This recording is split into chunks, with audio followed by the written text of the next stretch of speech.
Hello my sweet friends and welcome to DIY with Nadia. Today I'm making a fall cross wreath and all the supplies are from the Dollar Tree. Let's get started.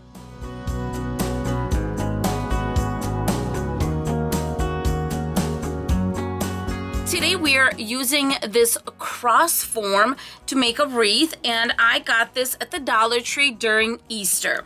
Even though I'm not the biggest fan of painting wreath forms, at least they're not plastic, they're metal, and painting them is just fine. The first thing I'm going to do is I'm going to give it a good 2 coats of the white paint and primer, and it should cover it fairly well. And yeah, I'm gonna turn it around and do the back once. You don't need to do the back twice. The front is more important than anything. But I mean, it's so thin, it's going to kind of like the paint, if it runs, it's going to run underneath, so it's fine. And then I'm going to seal this with this UV resistance clear acrylic coating. I like using this. I've used it for a long time. This is a gloss, but you can obviously use either matte or gloss. It really doesn't matter because it's going to get covered, and our whole point is to make it white. All right, I'm gonna come back when this is all done. All right, I got my cross all ready, and I actually gave it 1 coat of the white paint. It was plenty. I think it's because it was paint and primer, but it looks good. And before we get started, I did want to give you the measurements. This thing is so huge. So as you can see right here, it's 12 inches by 24. For this cross, I did get 5 Deco mesh rolls, and I'm going to be doing the Woodland technique. The Woodland technique is a fairly popular technique, but it's not used with the Dollar Tree Deco mesh like I use it. So the measurements for this is going to be 22-inch little strips. That'll give us 8 strips per roll because we are working with 5 yards of Deco mesh.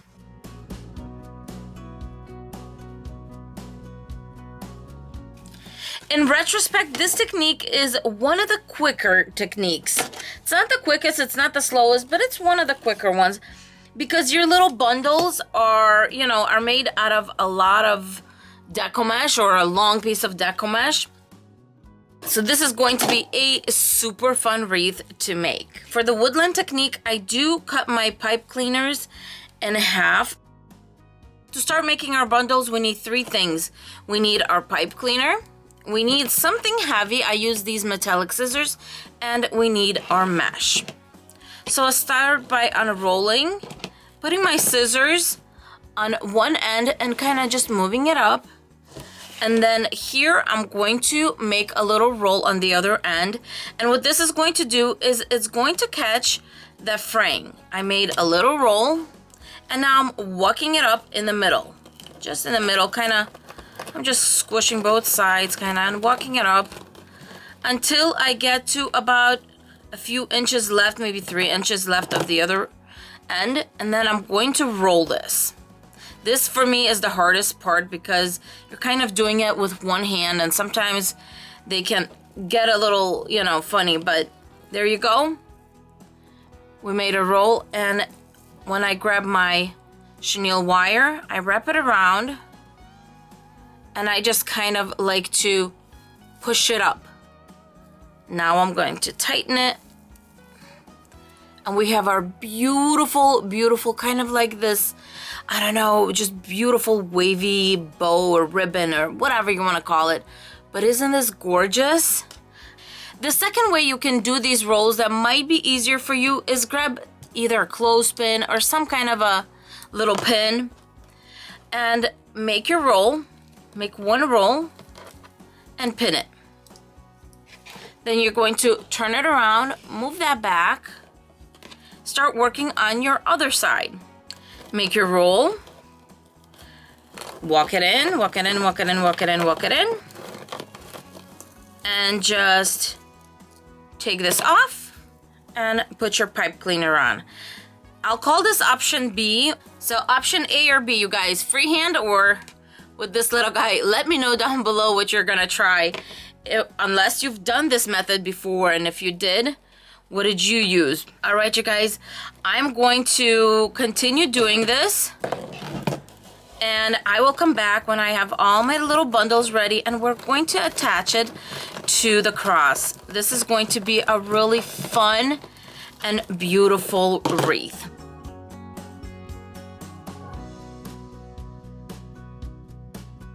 This video is part of the Creating Faith DIYs. It's hosted by Crafty Leanie and myself, and we came together with some amazing crafters and DIYers to bring you some beautiful faith-based DIYs. After watching this video, please click on the link in the description box below to take you to the playlist where you can see all the gorgeous DIYs. Now, let's get back to the wreath. All my little ruffles are all set to go, and I'm going to start working on the cross. I only did 4 rolls to see how far it'll take me, but if you're running low on your deco mesh, we're still decorating the center, so I would focus on the outsides. So these 2 sections right here, these and this one, like towards the end, because if anything, if you don't have enough, you could just put a big bow here or some florals, whatever you're going to do. That's just a suggestion.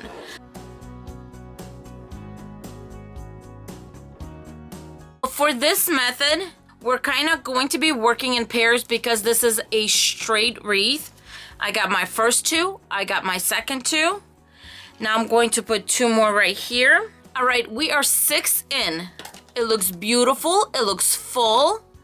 So I have 1, 2, 3, 4, 5, 6, 7, 8. I am going to put right on these intersections right here, on the crossbars right here where they intersect.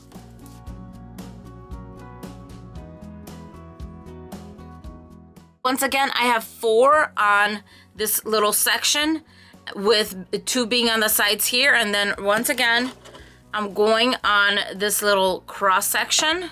Okay, as I'm going along, I feel like this needs 2 more right here. Like I feel like it's not full enough.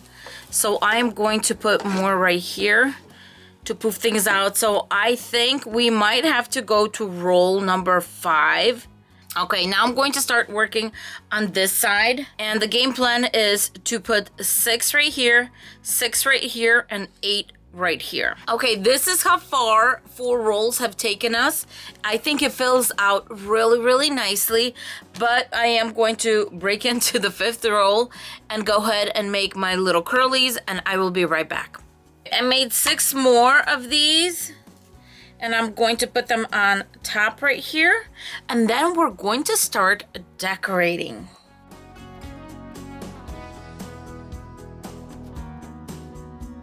My supervisor came to see how I finished up the job over here.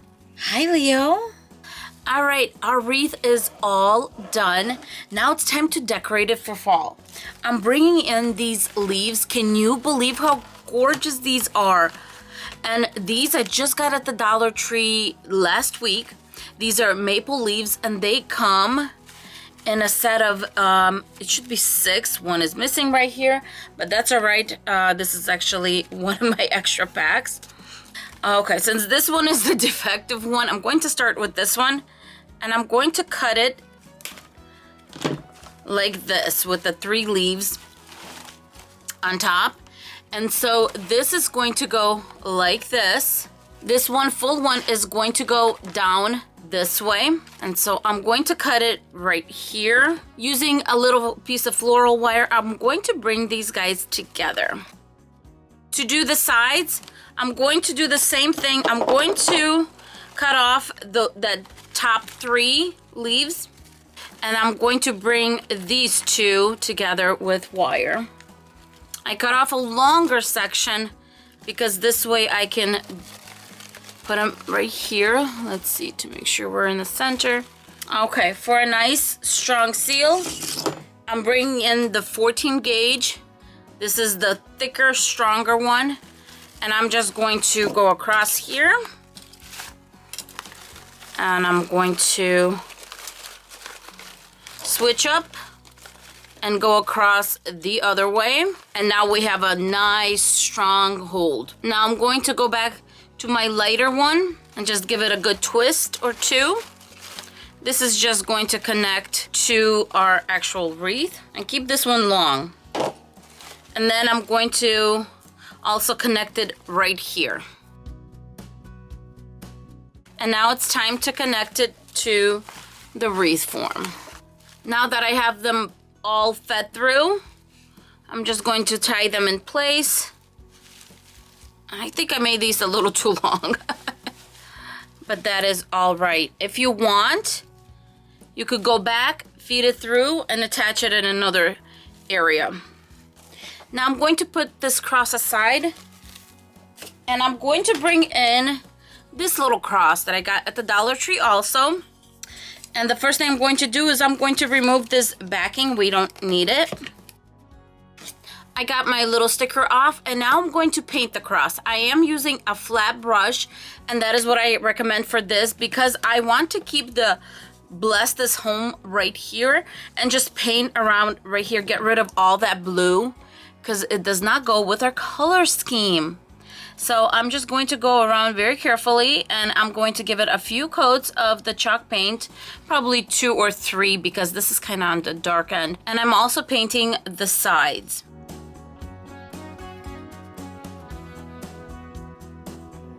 Now that our cross is painted, I'm going to do one of my favorite techniques. It's really easy, really cute, and we're just going to give this cross a distressed look. It is going to look like it was a metal cross that had, you know, that was painted white, and it's chipping on the sides.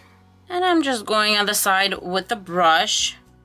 It's okay to have heavier parts and then lighter parts and then a little heavier. I do like to focus on the corners because you know what, when you have something that's kind of old, that's where it kind of chips first, is on the sides. And so that is what we're going to do here. I think this technique brings so much character to a very plain looking cross, and it's just going to look very, very lovely.